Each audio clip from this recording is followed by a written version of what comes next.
Hey everyone, welcome back to another episode of What in the World is Going On? With me, Ani Kasparian. Today we are going to be eating some mangoes. I love mangoes. And especially these ones, the yellow ones. Can y'all see? It's so bright. It's like not the other one. Oh, these are called champagne mangoes. It has nothing to do with champagne, but they're really good. So anyway, we're gonna be eating some mangoes. I just had some, okay? And we're gonna be talking about Lebanese issues of today. So, what in the world has been going on with Lebanon? Oh my gosh, if you guys have not been living under a rock, you've been seeing that there are so many posts about Lebanon these days. So let me just give you a quick little 2020 recap of Lebanon, okay? Lebanon had a tumultuous year. So first of all, they hit a very serious economic crisis, and they wanted to have a revolution, essentially. They wanted to take down all the leaders in the government and make sure that they were not in power anymore. So they had a huge revolution with a I'm thinking of the word in Arabic, hutafat, slogan, a chant in the streets, and their chant for this revolution was Killun yani Killun, which means, it doesn't mean kill, okay? Killun means all of them. So you say Killun yani Killun means all of them, meaning let's get all these leaders out of power. So that is exactly what they went to do. So they protested in the streets for months, y'all, like months, okay? Come on. Charger as always. I always forget the charger, okay? Hashtag ADD. Hold on. Okay. So they literally have been in the streets for months. Not like, oh, one day. No, y'all. Like air day for months with people aged 2 to age 80. They were all in the streets wanting a better life for themselves and their kids and their future generations. So what happened? Some people did step down, but those leaders who stepped down were not the worst of them. Of course, because leaders that understand that to listen to the people are usually the good ones. So they stepped down, and but the rest of them did not. So now what? So then what happened? I don't know, a pandemic in this craziness. So a pandemic happened, and then after that, they had their really steep economic crisis. So what happened? The Lebanese lira is their currency, and their currency went from like 5,000 or 1,500 lira per $1 to now today it is 15,000 lira per dollar. Can you even imagine that?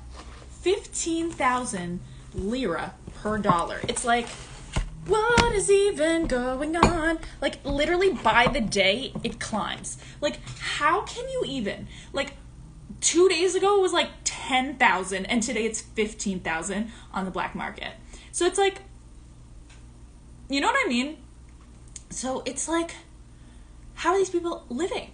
Because these people don't get paid in American dollars. Some of them do, and you should know that. In Lebanon, you can pay for things, and you can get paid in Lebanese lira or American dollars. So, yeah, thank you. Yeah, it is a disaster. So, most of the companies pay in Lebanese lira. I mean, hello, it's their country, right? You use your own currency.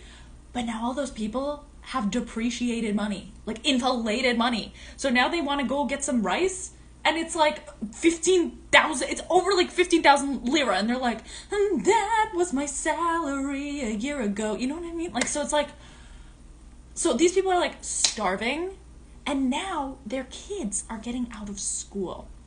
So I don't know if you guys saw today, I am having a fundraiser for this family who had to take their 3 young kids aged 9, 6, and 4 out of school because they couldn't afford their education. Now, if you're like, well, why do they have to pay for education? Send them to public schools.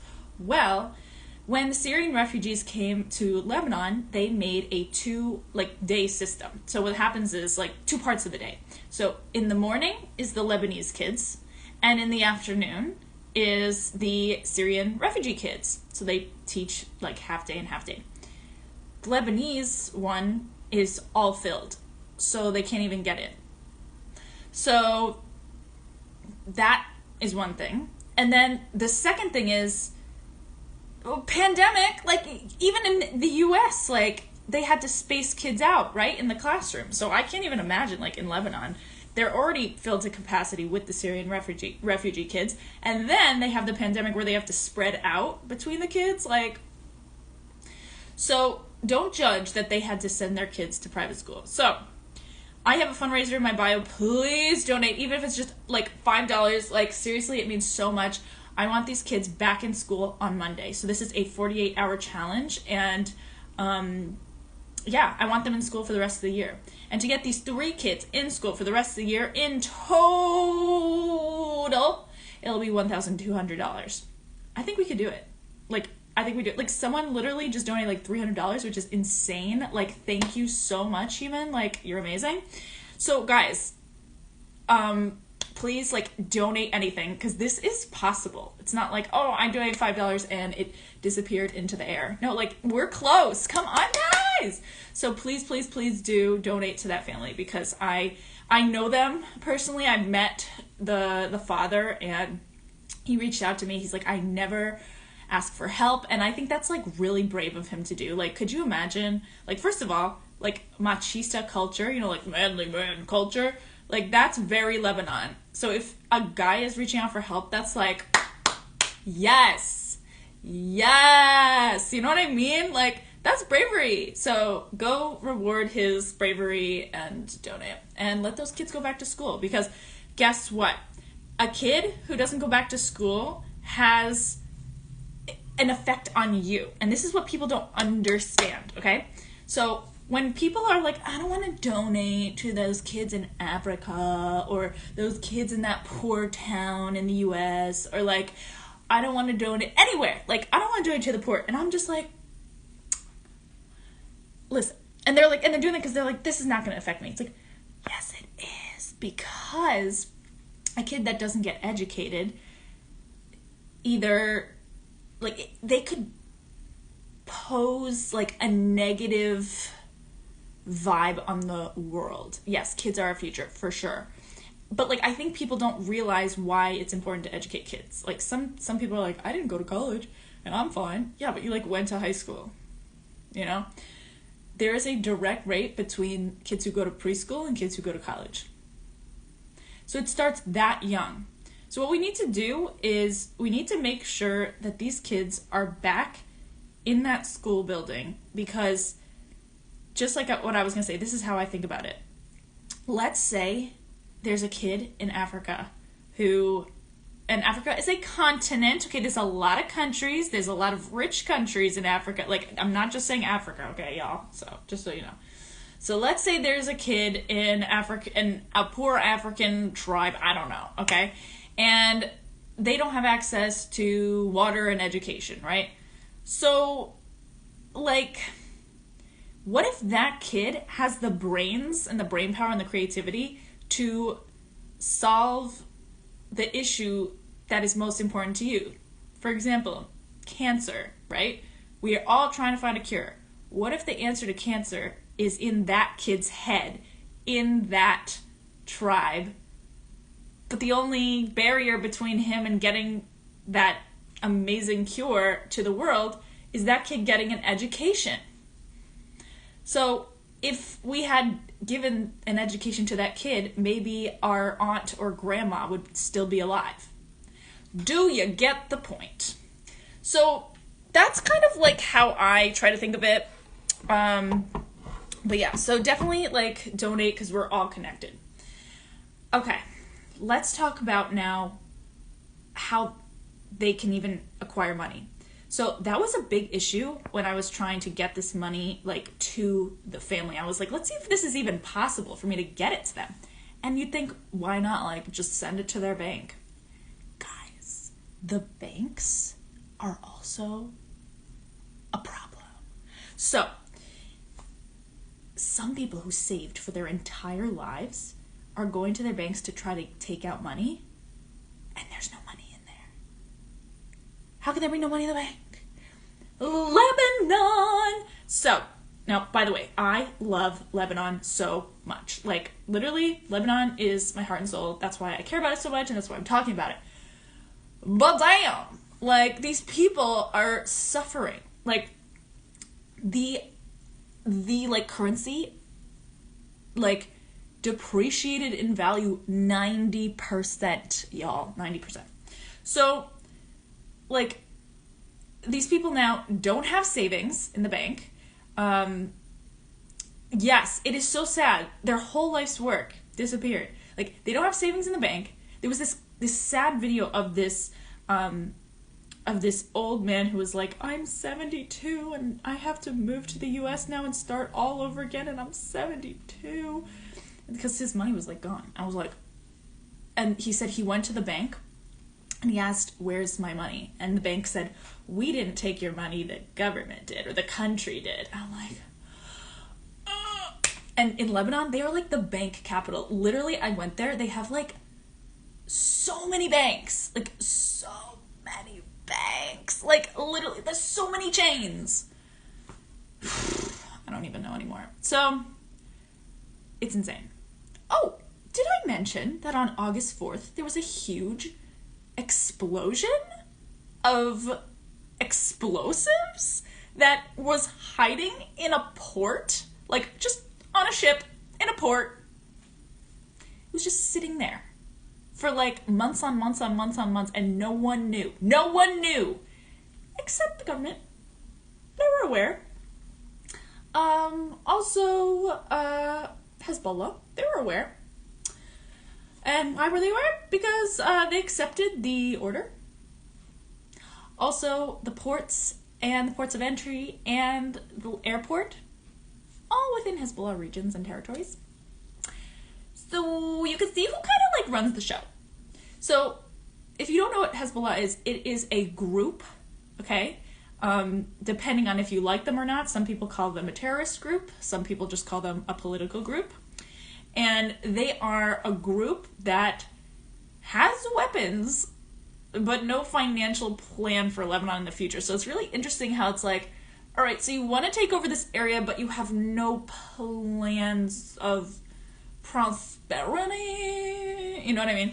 So these dudes are, they claim themselves as Shia Muslim, but we all know that true Muslims, you know, are about peace and love and all that stuff, right? Yes, yes. So don't like look at Shia Muslims and be like, oh, you like Hezbollah. Like, no, like that is not synonymous. Maybe they do, but not all of them, okay? So, yeah. So Hezbollah, like, controls a lot of areas in Lebanon. I went to Baalbek.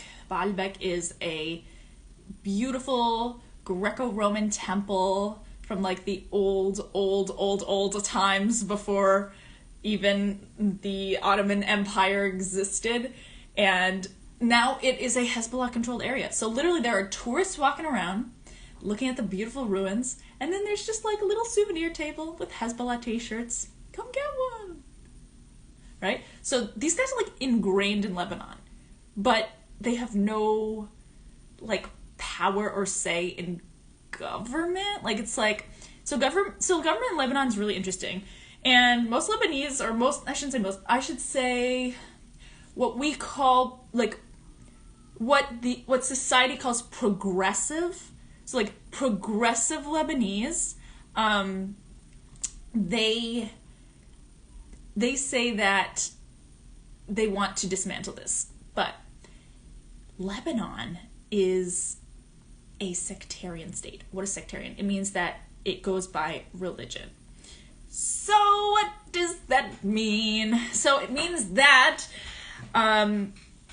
the president must be Maronite Catholic, okay? And if you don't know what Maronite Catholic is, congratulations. It is rare, and you should probably not know it because it's only in like Lebanon and Syria. So Maronite Catholics are a sect of catechism that they found in that was founded within the mountains of old Syria, Lebanon areas. Okay, they're known for having hid in caves to preserve their religion and not be like killed by other groups. So caves is a big deal. By the way, the caves are gorgeous. Go check them out. Anyway, so the president must be Maronite Catholic. The prime minister must be Sunni Muslim. The head of the parliament must be Shia Muslim. So some people are like, this doesn't work, because what if, like, the best person for the job to be president is not a Maronite Catholic? Oops! Hi, Ola! We're talking about Lebanese issues today. And there's a link in my bio. Please do share or donate if you can. We're trying to get 3 kids back in school. 48-hour challenge by this Monday. They are out of school because of the financial crisis. And yeah. So please share the link. Thank you. So anyways, it's sectarian government. Sorry. The important thing to know is that there are so many political parties in Lebanon, and it's all based on different like political like systems. It's not really all just religion. Religion's kind of the face, but in the background it's all about power and money. So don't get fooled. Pro tip. Okay. So we have, the reason why the president of Lebanon is Christian and everyone's mad, and I believe this is a reason Hezbollah came about, was because a long time ago, when Lebanon became actual borders Lebanon, you need to know about what happened.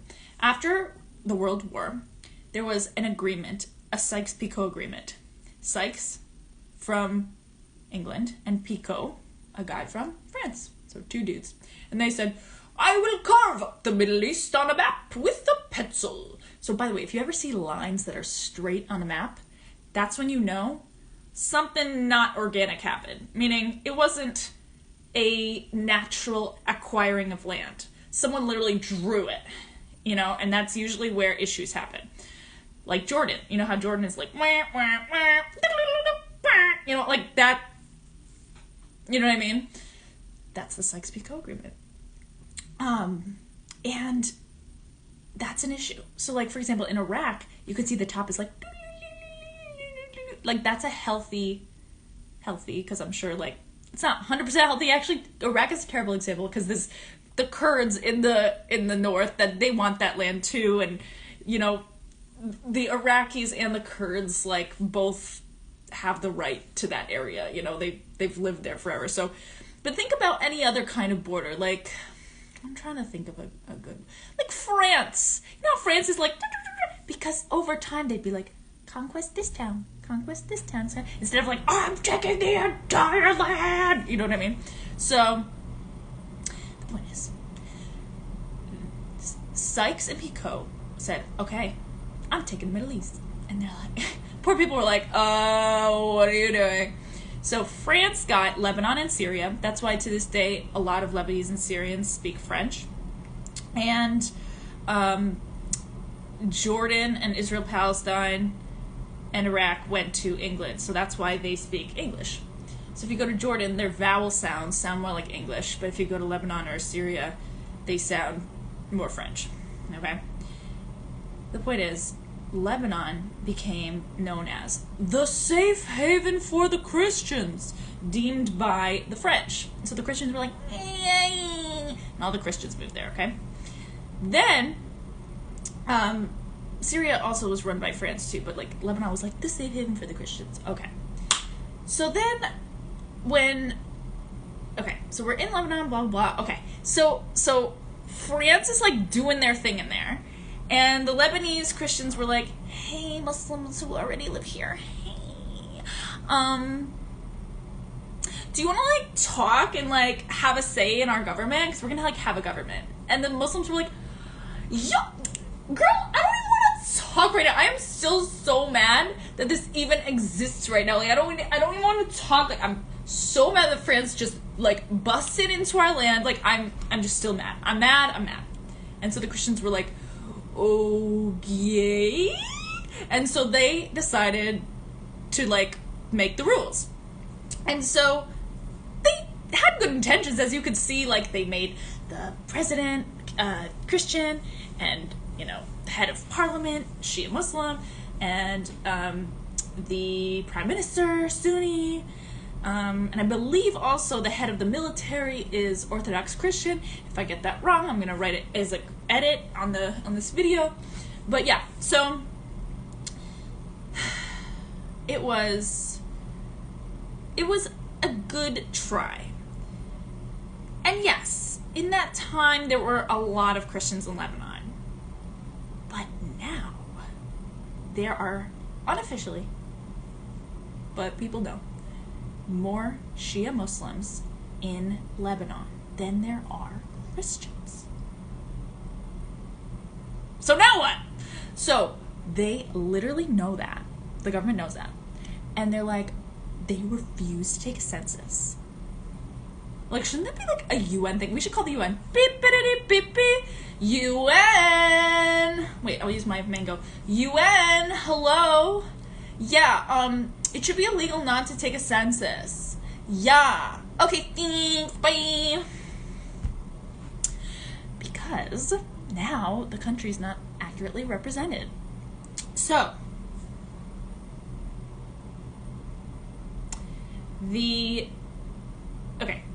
Lebanon, who now has a greater majority of Shias, but not on the books, has refused to take a census since the beginning of its start as a country. Like all those years way back when. Okay, the World War. I mean, come on. That's like far away from today. So they are literally just trying to have a bigger voice. And to me, in my opinion, okay, like hashtag you can do your own research, but like in my opinion, I think Hezbollah came about because the Shias were not like represented enough. I think the Shias were like, hello? Is anyone gonna stick up for me? Hello? And even if you're not part of like Hezbollah and like their sympathizers, there's a political party called the Emel movement. So Emel technically means hope, but it's a green flag with the word in red, Emel. It kind of looks like the Hezbollah flag because they're both green, but they're not the same. And the Emel flag and the Emel party was started by two guys a long time ago, and then they're no longer the heads of it, and so who now? The Shias were like, we need a leader, like, yo, this is our only shot to have our voices heard, like, so they made they made the head of the parliament of today the head of the Emel party. I swear that dude, I don't even know if he probably wanted power, but like I don't know if he actually wanted that position. You could just see him. He's just like this little nugget. His name is Nabi Berri, and he's just like what am I doing here? He's this really old guy. Anyway, check it out. But yeah, like all the Lebanese that are the progressives, they want them all to go, especially this guy, because he's running this party that honestly he doesn't like. I haven't seen a lot of action that he's done. Again, he's an old guy, but it would mean something big because it's the dude that runs the whole like Shia sympathizer party. And this is what I say: if you like Hezbollah, then you're part of Emel. But if you're part of Emel, you're not always part of Hezbollah. And if I get that wrong, I'll write an edit. But like that's the vibe. So yeah, it's like these people, they want hope, especially now. Their country with that explosion, right? That they hid from the rest of the world, that it was hiding there. Like the country's like in ruins because of that. So many people were injured, some people were killed, a lot of people died there, and also like a little child, she was 4 years old, named Alexandra, She was one of the youngest people at the protests. She was like 4 years old, 3 or 4, and she died in the explosion, which was so sad. Like, she was just sleeping in her room, and that's how far it got. Like, they said it reminded people of like Hiroshima bombing. Like, that's how intense it was. I don't think it was as intense, but it was like close or something like that. It was like, that's how big it was. So it's extended miles and miles and miles.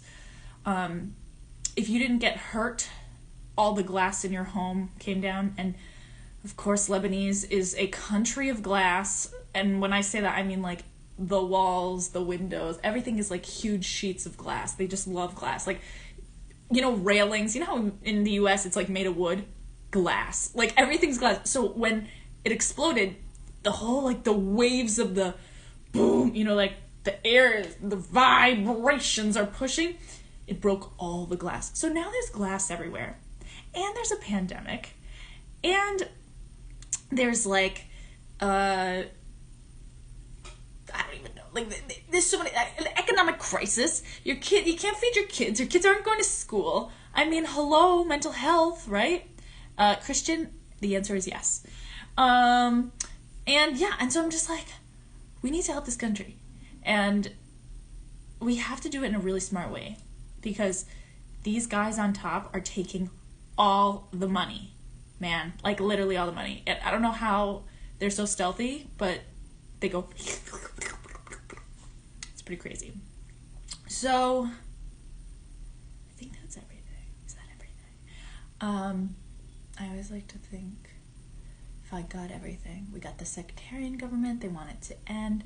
So hopefully Lebanon can see a better future, but it is tough, man.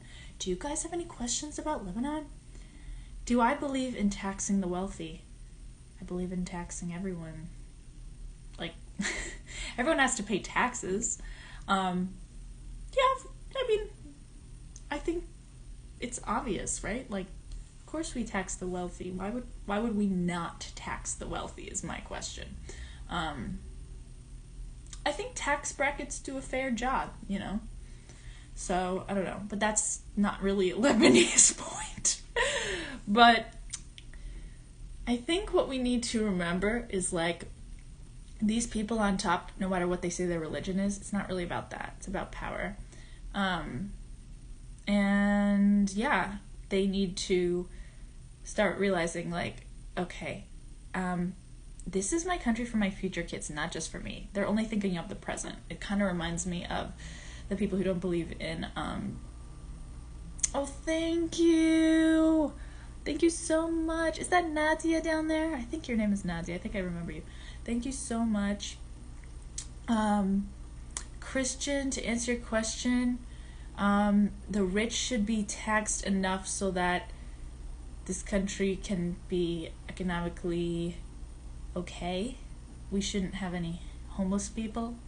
But I don't think, like, if we meet that goal, I don't believe they should be taxed anymore, because you don't want to deter people from starting new businesses in the United States. So, I hope that answers your question.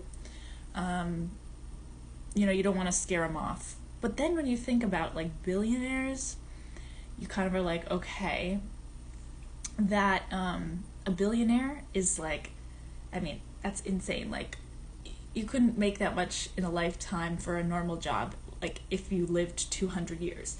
So I get that it's a lot, but most of those people do give back, whether it be, like, hiring people, of course, like Amazon. Like, you can't not hire people when you make $1 billion.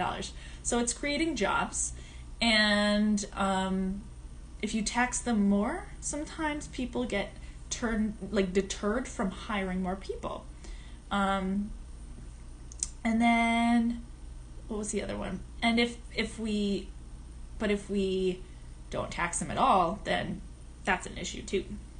So we have to find a happy medium so that everyone's good, but no one's deterred from innovation, because our country is a money culture capitalist country that's based on innovation. And yeah, there are lots of different countries that are less focused on capitalism, but this country, Like, you can do anything pretty much that you want to do, and you can have a lot of choice, and I think that's what makes this country unique. So, like, that part I wouldn't want to lose. But then again, I'm privileged because I have an American passport. I can live in Europe for the summer if I wanted. You know what I mean? Like, so it doesn't really matter what I think. It matters what everyone thinks. And then we look at the percentages, and if something isn't working for us anymore, then we need to make changes. You said, yes, but people that make over, what was that, $4 million are taxed tons now from Biden. Well, I haven't seen the percentages of that yet. I'm not a Biden expert because he just came in power like 2 months ago, but I will check. Did you say, oh, you put million? Okay, now you're saying 400,000 are taxed a lot? I mean, I didn't hear about that, but I will do my research. But yeah, so, okay. In Lebanon, we need to remember to help those in need. Send to people, okay? Don't send to organizations. A lot of organizations are not 100%, but there are some organizations that you can trust. So if you have any questions about if you want to donate to an organization, like if it's good or not, let me know. So in the past, a solid one was Red Cross, but I like recently heard some like weird things too, and I'm just like, no, Red Cross was awesome. So I don't know if that's a rumor or not. People are still donating to Red Cross, so that's cool. And Red Cross is awesome. Red Cross has always been the non-sectarian, non-religious based organization that's helped tons and tons of Lebanese throughout the years. Oh, and everyone should know that there is one little piece of non-sectarianism in Lebanon that serves the country, and it is the Lebanese Army, and everyone loves the Lebanese Army because it protects them. So that's really sweet. And yeah, so currently there's a lot going on and people need help. So yes, please help them, and please share the link on my page on Facebook and Instagram and everywhere, and try to get those 3 kids back in school by Monday. 48-hour GoFundMe challenge. Please share or donate or both, like anything. Highly appreciate it. And if you have any questions about Lebanon, let me know. Oh, there was one last thing I want to tell you. So the country is so corrupt. Thank you, Nadia. The country is so corrupt that they don't even have like garbage like processing centers that take garbage anymore. They're like, no, you didn't give me my money, so I'm not gonna take your garbage. So then the garbage trucks just dump it like on the beach, and it's like rotting, and there's like toxic chemicals coming out of there. And then like there's like a toxic like factory that's like spewing out really bad toxic chemicals, and it's like right in a neighborhood, like a residential neighborhood, and it was like flagged by the UN. Like that's how serious it was. And there are so many cases of people that got cancer by living around there. Like so many issues, and they're so easy to solve, right? You just say, like, if I was president, I'd be like, shut down that thing. Like, don't, right? You'd think it would be so easy. Or like, yeah, the system is collapsing. Like, people are starting to call Lebanon almost a failed state. What I really want to know, and I like honestly want to ask the leaders is, so what's your goal?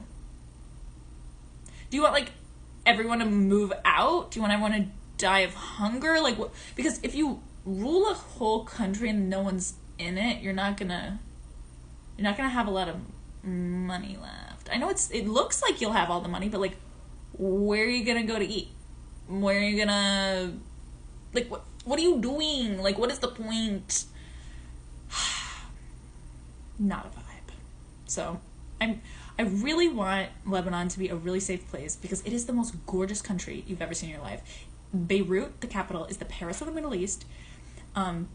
There is skiing in the mountains you can get to, and then you could swim at the beach within the same day in like 20 minutes drive, or like from the mountains there's like 30 minutes, but like from a ski resort to there's like maybe an hour or something. It's gorgeous. There's hiking trails galore. There's a forest called the Cedars of God. It houses the Cedars of God. Cedars that reach the top of the sky, and it looks like a fairy tale forest. Like the mist is like in, like it's so gorgeous. And like these cedars like thousands of years old, and the first people in the Lebanese lands were the Phoenicians, and they used to like cut those trees down and make boats. Like the Viking boats, like, yeah, that's what it looked like. Phoenician boats. And so you'll see, like, Phoenician boats. Do I have a Phoenician boat? I don't know if I have a Phoenician boat. I have a Phoenician boat, but I don't know where it is. They literally, that is, like, the symbol, one of the symbols of Lebanon, like, early Lebanon. There's such a mix of cultures. I love that everyone's a different religion. We have Sunnis. I think we have, like, 26 religions in Lebanon. Low-key, don't quote me. I think it's, like, 20 to 26. It's, like, Sunni, Muslim, Shia Muslim, Alawi Muslim, Druze, Christian, and when I say Christian, let's get going. Catholic, like Roman Catholic, Orthodox Christians, Orthodox Armenian Christians, Orthodox Greek Christians, they're all different. Maronite Christians.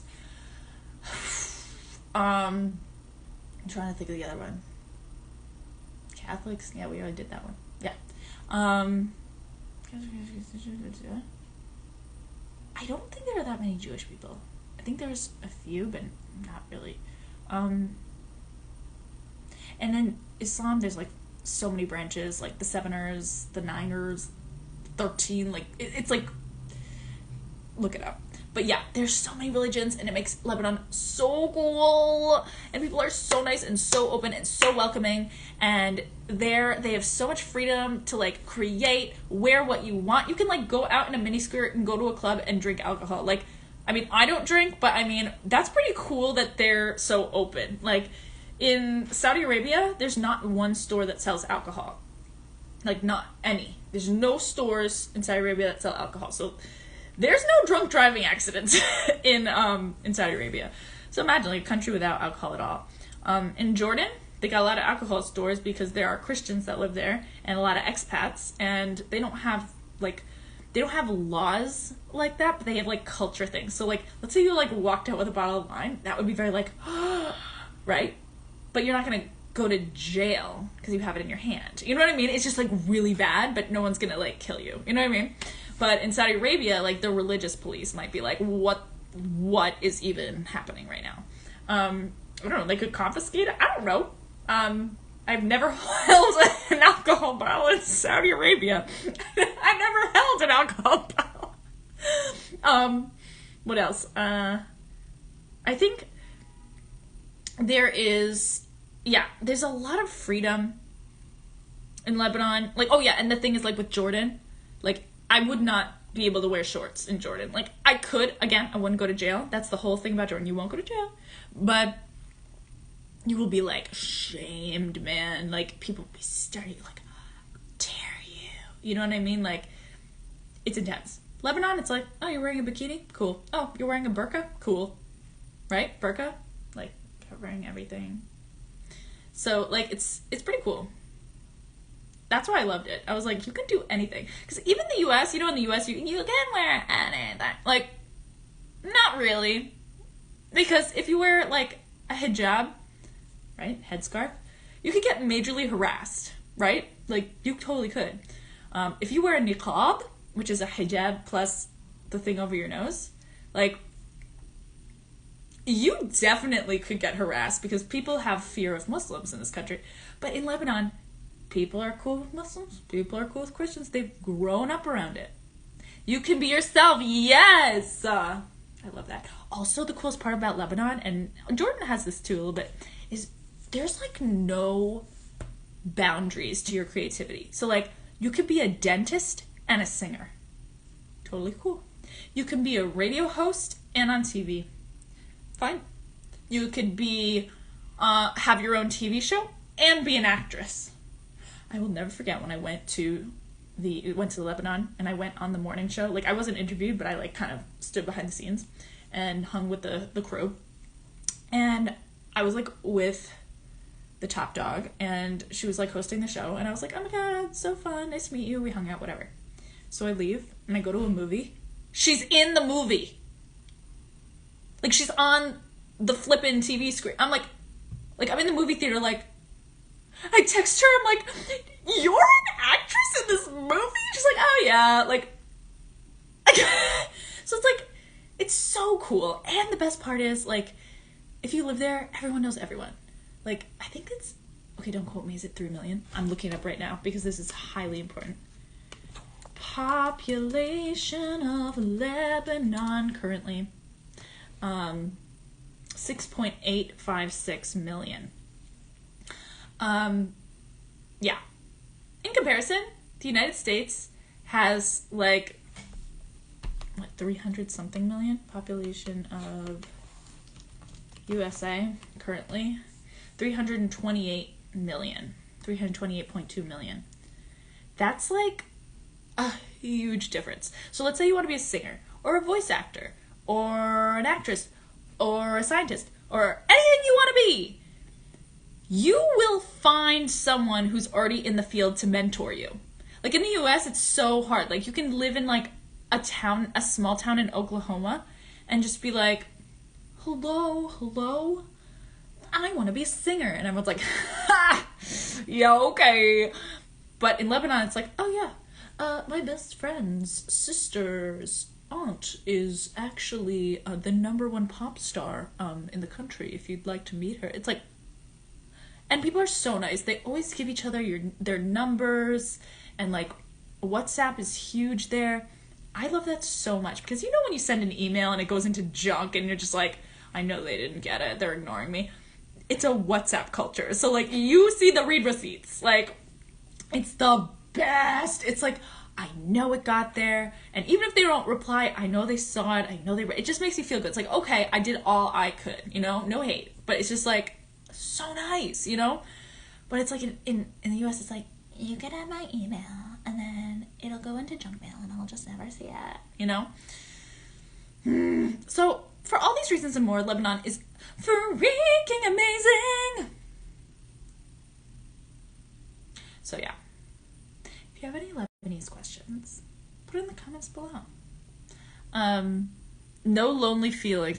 Well, I am going to correct that. There is totally mental health issues in Lebanon, and, like, people feel lonely all the time. Like, there's still an Arab country when it comes down to it. By the way, if you say that to some Lebanese, they get really offended, especially if they're Christian and super, like, Lebanese Christian, like, ah.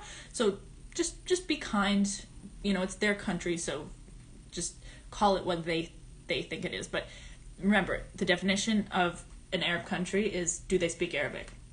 Yes, they do. So they speak a dialect of it, and they speak modern standard Arabic on the news. So check. It checks off all the boxes. So for all the people who are like, we're not Arab, I'm sorry. For the purpose of this video, I'm going to say it, but I completely feel you, get you. I get it. I mean, Lebanese language, I studied the heck nuggets out of Said A'il, and I love him, so, like, don't worry. Said A'il was a poet and a linguist. He actually made a new alphabet just for Lebanese Arabic because he, like, kind of felt like it wasn't really Arabic. It was something different. Totally cool. Love it. Like, love Lebanese pride. But I also know that they speak Arabic. I'm both, guys. I'm both. So, I was saying something. ADD! Lonely feelings. So there is something that's still huge there that's an issue. It's the LGBTQ community there.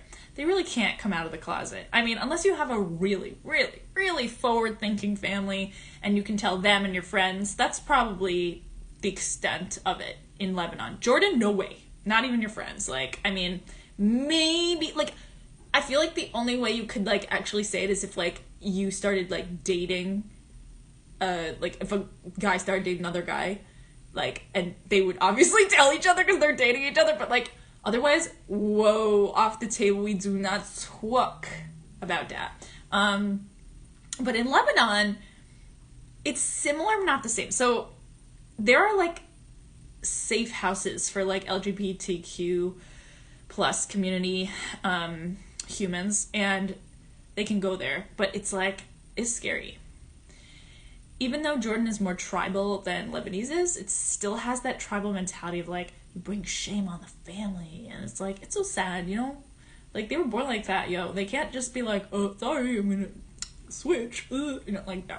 So, yeah, that's not good, right? Like, we need some work in that area. But overall, Lebanon is amazing and very progressive. So when you say no one's lonely, yeah, some people are lonely, of course. Lebanon is still an Arab country, and Arab countries are not too fond of the gays. So I could totally see people feeling lonely who are part of that community. But usually now in this day and age, people find their people. There are so many gays in Lebanon. It's like the gay capital of the Middle East. It's like, because they have so much freedom there. Like, they can be themselves. They just can't outwardly be like, hello, I am totally gay. Like, I mean, some people do, especially if they come from, like, very open families without a tribal mindset, and without tribal mindset, friend, family, you know, like, I don't know. I don't know how they do it, honestly, in Lebanon. Like, it's amazing. They, you know, they're very brave to come out like that, you know. But, yeah, it's...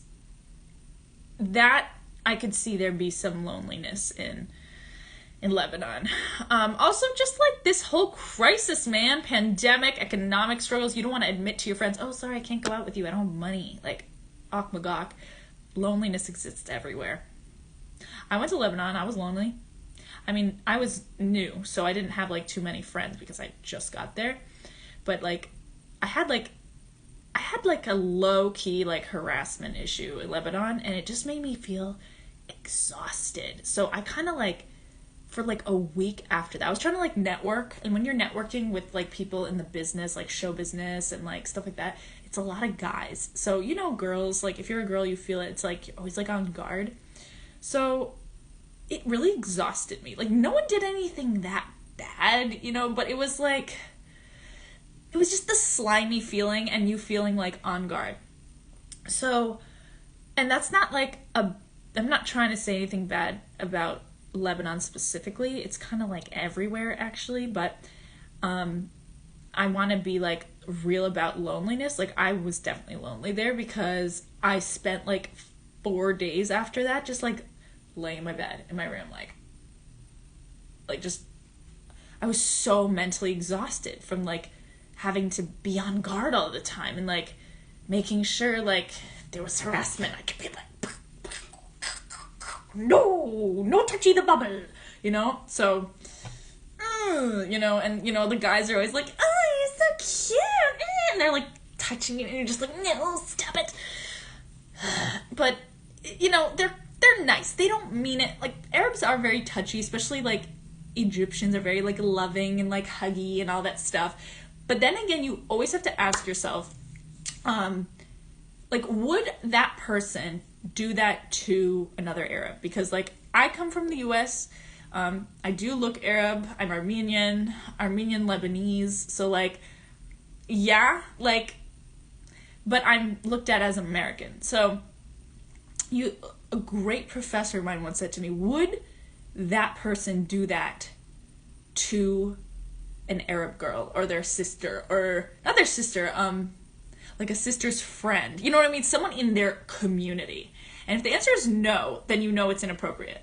So, like, sometimes the guys will be like, hey, what's up? And, like pushing on my shoulder, and I'm just like, oh my God, I'm, like, rocking, and I'm just like, I don't know if they would do that to their sister's friends. It's a little too touchy, because you remember, in Islam, guys can't really, like, touch girls, like, at all. Like, they don't even shake their hands if you're very conservative.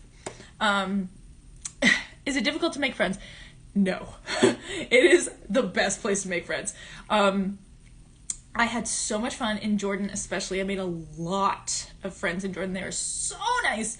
I was in Lebanon for too short to know if it was easy to make friends, but I met people through friends I knew. Like, they'd say, like, oh, my friend is living there, let me give you their number. And then I'd, like, go out with them and hang out and, like, go to a restaurant and stuff. Pre-COVID, of course.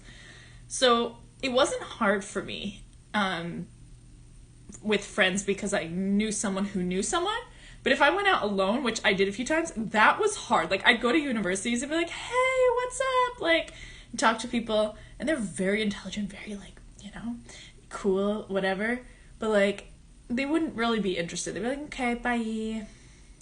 And, like, you know, there are stereotypes. Sometimes the Lebanese can be really rich. Right now, not so much, but sometimes people are really rich and they're very, like, haughty, like, yes.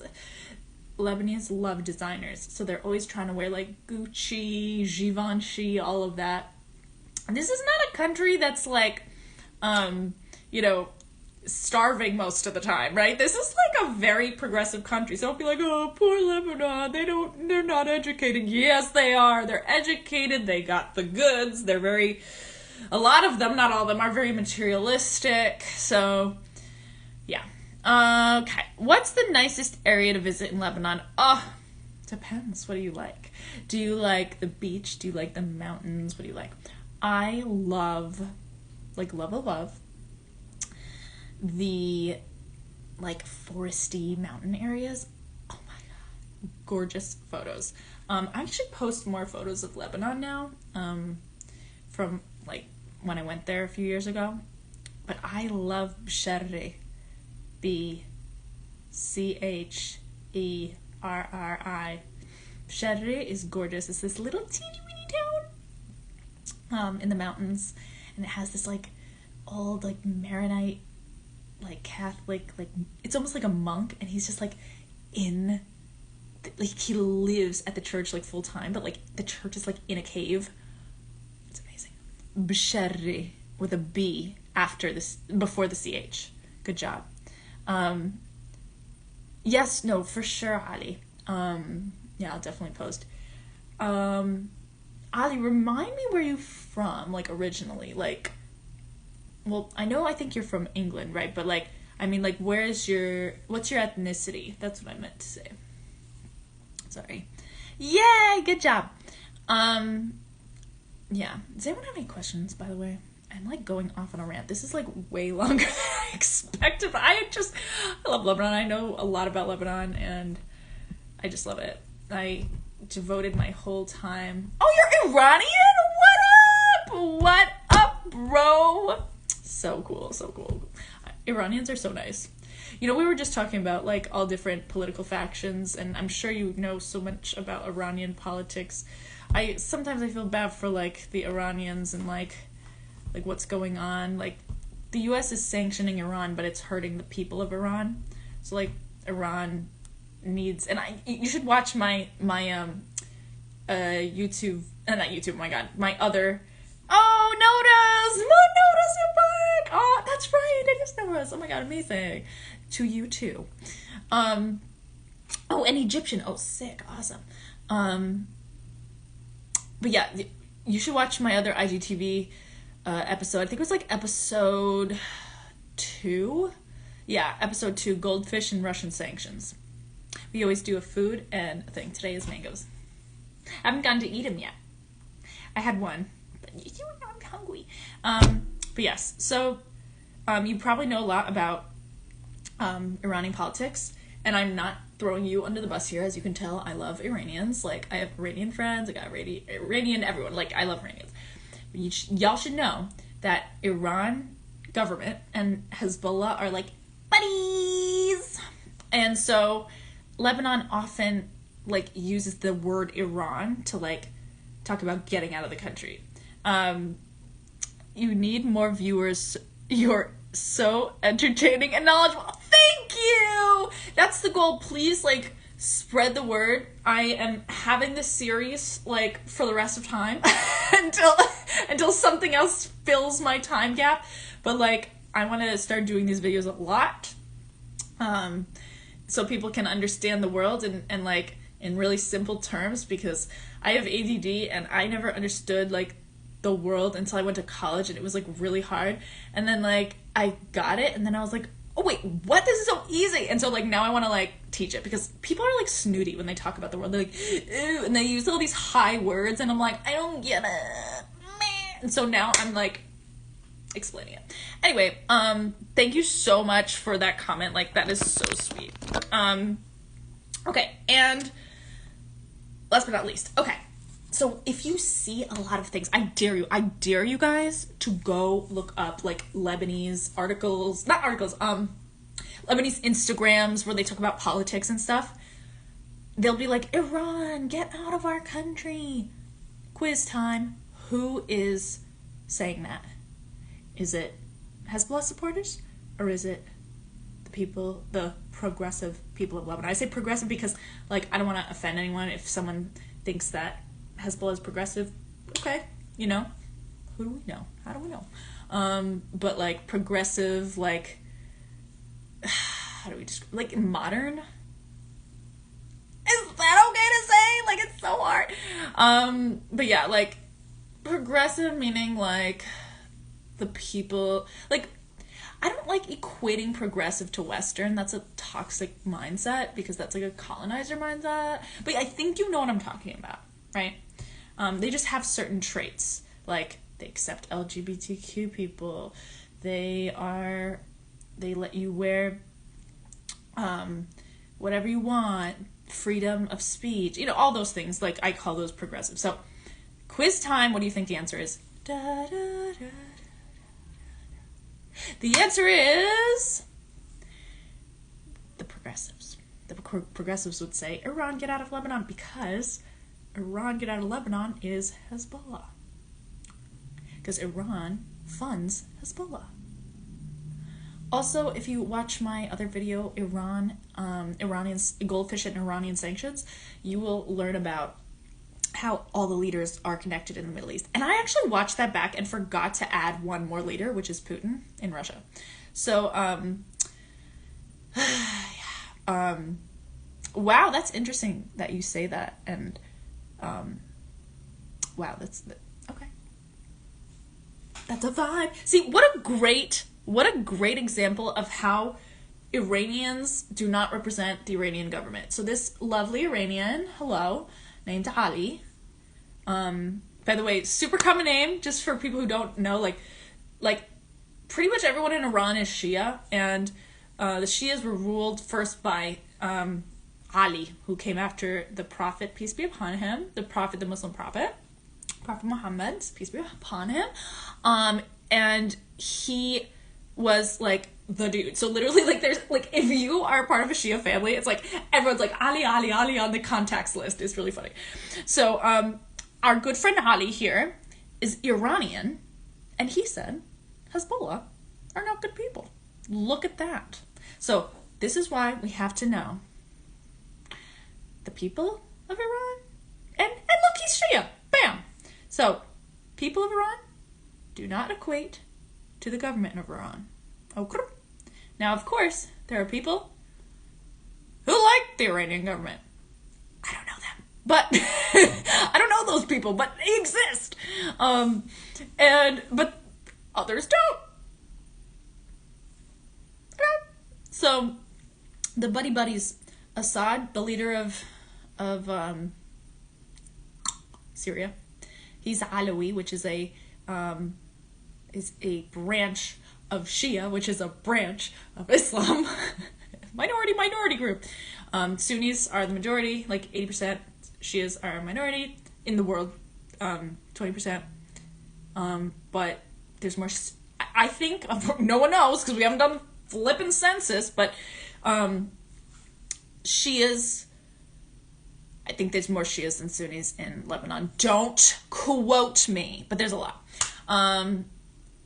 Iran, I mean, I'd be shocked if someone was Sunni and open about it. So we're going to just say 99.9% of people in Iran are Shia. So, and so are the leaders. So, Iran, government.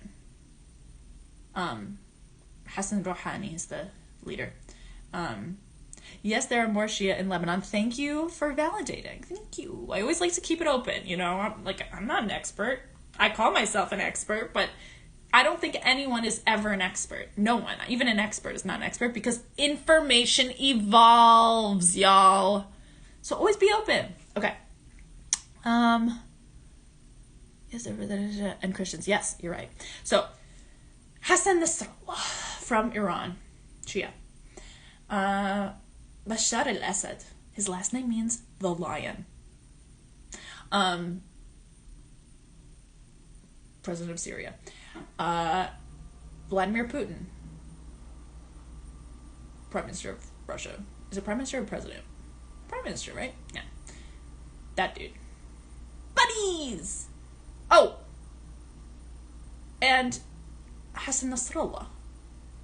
The head of Hezbollah. Buddies! What am I doing? They're all like, is Syria majority Shia? I'm gonna say nope. Majority is Sunni, but the leader is Shia. And that's where it all went down. So, we should do the next one. We should talk about Syria. I talked a lot about Syria in the my episode 1, fudge ice cream and the Syrian airstrikes. Nadia, you are the real MVP. Thank you for sticking around for so long. Please share this live. I'm going to put it up right now. Put on your stories, like, have people listen. I want people aware. It was so nice having you. Bye, Nadia. Didn't Shias in Syria get killed? Can you, like, I mean, of course Shias everywhere have gotten killed. Like, what are you talking about? Like, is there a specific time? Bye, Nadia. Like, you mean like a certain war or like a certain, I don't know. I'm way better at Lebanese history. I know Syrian politics, but Lebanese history, I don't know. Enlighten me. But yeah, we'll have another one about Syria soon, but episode 1, dairy-free fudge ice cream and Syrian airstrikes. We talk about the, majority, minority, all that stuff in Syria. Okay. So that's the buddy group. And then like a special MVP, Ismailis! Oh my gosh, that's the other one. I think, because I was saying 7ers, 9ers, and 13ers. And Ismailis is also one of them. OMG! Okay, is Ismailis 7ers or are they something different? Ismailis. It's been a hot minute. Ismailis. Let's see. Branch. Yeah, we already know that. We know this. I'm going to have to add this as a comment, I think. Imam Ismail. Okay, what number was he, though? What were all the successors? You know what? We should write the successors. Okay. Muhammad successors. And that's how we'll know what number. So we already know the main 4. Abu Bakr, Uthman, Umar, and Ali. But let's do it. Let's do it right now. Hello? Bruh. Who's the cap? Why is there no... Okay. I don't know. Why isn't it coming up? I think I'm going to make it a comment because people don't want to watch me search things on a computer. But I can't remember. I have this weird feeling that Ismaili is number 9. But don't quote me. Do not quote me. Let's see. I think that should be a shirt. I should wear a shirt and be like, do not quote me. Do your research. Yes. But yeah. I know all the history, but I'm very bad with remembering numbers in history. Really bad at it. I can get good at it, but I've just been busy with life. So yeah. Oh, the real MVP, not real MVP, the MVP, like the extra little dude of all that groupie, Hassan Rouhani, Hassan Nasrallah, Bashar al-Assad, and Vladimir Putin, is this little Nabih al-Barri, because he's the Shia movement, the Amal movement. So he's like kind of like a little like, he's like a respected buddy, but he doesn't like do stuff. Like if Iran and all this stuff wants to get things done, like do stuff, Hezbollah is the one that does it, not, you know. So anyway, hi Rahoma, miss you. All right, so I am finishing this live. It went way longer than expected. Thank you for staying for so long, everyone. Hope you enjoyed it. And I'm going to post it right now. So if you just got here, please do take a listen and share lots of great info in here about Lebanon, what's been going on. And of course, please share the link in my bio. We are trying to get 3 kids back to school by Monday, 48-hour challenge. And we are going to get those kids back in school and learning in Lebanon, because these kids should not suffer because of some politicians who don't want to not inflate the lira. So let's do it. مع السلامة يا علي. مع السلامة يا رحمة. وكلكم everyone. Bye everybody. Have a wonderful night. And if you have any questions, write them in the comments below and I will answer them. Have a great night. Bye.